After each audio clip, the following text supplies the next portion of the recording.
Today, my topic is goodness. What is goodness? Goodness is not anything absolute. There is no absolute good in the world. Everything is relative, comparative. What is good for one in one situation is bad in another situation. What is good for one person is bad for another person. Each person's goals are different. All human beings work according to their goals. What is the loss for one person will become the gain for another person. In the same manner, what we consider good may be bad for another person. So, goodness cannot be decided on the basis of absolute standards. There is no absolute standard for goodness. Depending upon the situation, we should use our discretion and decide what is good for us, what is bad for us. In the same manner, when we judge other people, we should decide. Use our discretion to see why that person is like that. What according to his angle is good, what according to his angle is bad.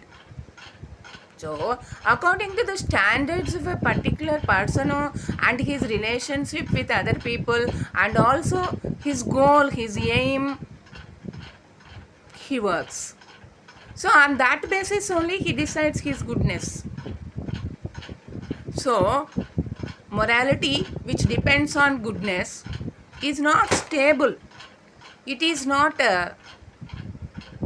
universal. Moral or goodness are not universal.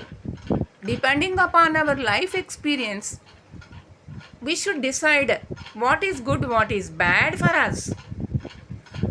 All people cannot be satisfied. It is not possible to get validation from all people. It is not suitable also. It is not necessary also. So, we should study only to decide what is good for us. Education, the purpose of education is only to teach this discretion to people. What is good, what is bad. This discretion should be made on the basis of our knowledge, our experience, our situation. It cannot be taught and learnt from one another. It comes from within, it is inherent. This knowledge of good and evil is inherent. Inherent means it comes from within, from our soul. So, decision about goodness depends upon many things.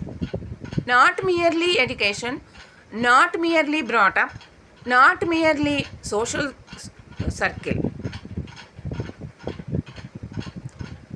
Freud in the 19th century, before 19th century, people used to think all people are born good. And so the world only is turning them into evil according to the situation. According to the situation, man becomes evil. It is not correct. Freud in the 20th century, James Sigmund Freud, a psychologist in the 20th century, made a thesis in which he says that all human beings are born evil. That is why we have the Christian original sin complex. So, this original sin complex tells us that given a situation, man chooses an easy path that leads him only to evil. When there is no validation from the society, when there is no one to punish us, if we feel that we can escape punishment, any person chooses only shortcut to success. That invariably is immorality. People think that through immoral means only we can gain anything easily. The purpose of religion is to make people understand the importance of goodness and morality. But nobody is interested in it.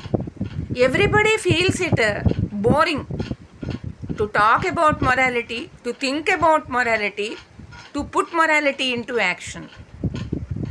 Because it is very strenuous, it is very tedious, it is a long process. So goodness invariably is related to morality. So these two things cannot be bought and learned by people in the society. So all types of teaching in the form of religious teaching, preaching, classroom teaching, elders teaching is waste of time. Man does whatever is inherent in him, whatever his soul probes him to do, whatever his situation makes him. So man decides on his own. Any amount of teaching is not possible to turn a person from one path of life to another path of life. From his experience he learns. From his experience he decides what is good and what is bad. So there is no absolute good in the world, first thing. Just as there are shades of colors on the color spectrum from light to dark, there are so many varieties of goodness and evil. If goodness is on the one edge of a line, evil is on the opposite edge of the same line. So there is no possibility of discriminating between good and evil.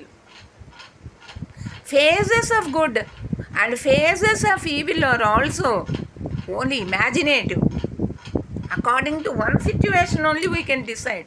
We can mark which phase of goodness, which phase of evil, which phase of darkness, which phase of evil. We cannot decide absolutely. We cannot give any standard marking for goodness and evil.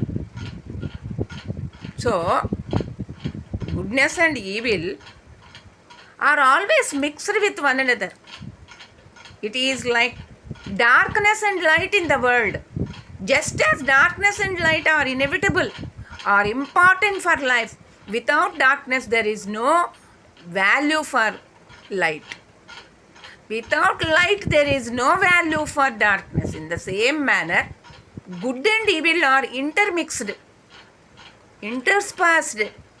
They are like water and milk. You can never divide them.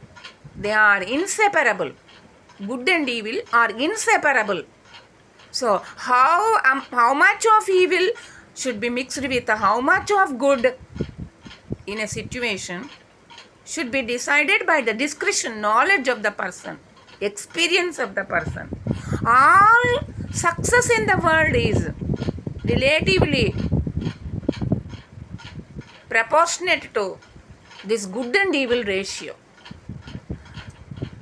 Too much of good also does not give us success. Goodness alone results in failure. Evil alone results in failure. So the purpose of success or the attainment of success is possible only through proper mixture of good and evil. All our education is aimed at teaching people this mixture of good and evil only. The so-called reason, the so-called logic, the so-called training given for attainment of logic is only this mixture of good and evil. Appreciation of evil mixed with good only is the purpose of all education. Taming evil with good or making good tempered with evil, just like an alloy. No single precious metal can be useful unless it is mixed with another base metal. Gold can never be turned into proper jewel unless it is mixed with copper. In the same manner, silver. In the same manner, any precious metal cannot be turned into use, put to use, without proper degree of mixing base metal. Everybody knows about it. We willingly pay for the base metal also, which is mixed with gold. When the goldsmith or the jeweler gives us a jewel, he tells us very clearly how much of base metal is mixed in it. We willingly take it. We willingly try to overlook the fact that we are paying for the base metal also on the same level as the precious metal. This is not cheating. This is business. This is beauty.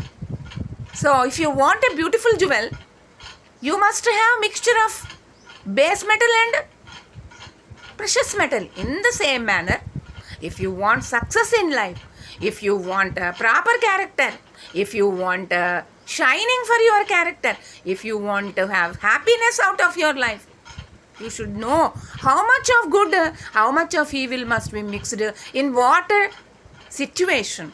This mixture is not stable, constant for everybody, for every situation, for every time of life, for every walk of life. This is decided on the basis of experience, on the basis of the situation.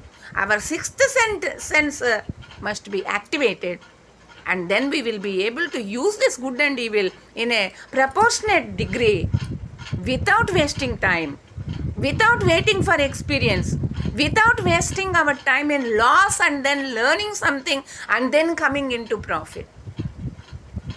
So the sixth sense must be activated, and the sixth sense can be activated through prayer, through focus, through concentration, through self-control. Self-control is important. Self-control means control over food, control over speech, control over sleep, control over pleasure, control over all our activity. Then only we can get this focus. When we get this focus only, we can understand the importance of discretion. The sixth sense can be activated. This is very important for civilization. Activation of the sixth sense is the most important element of education.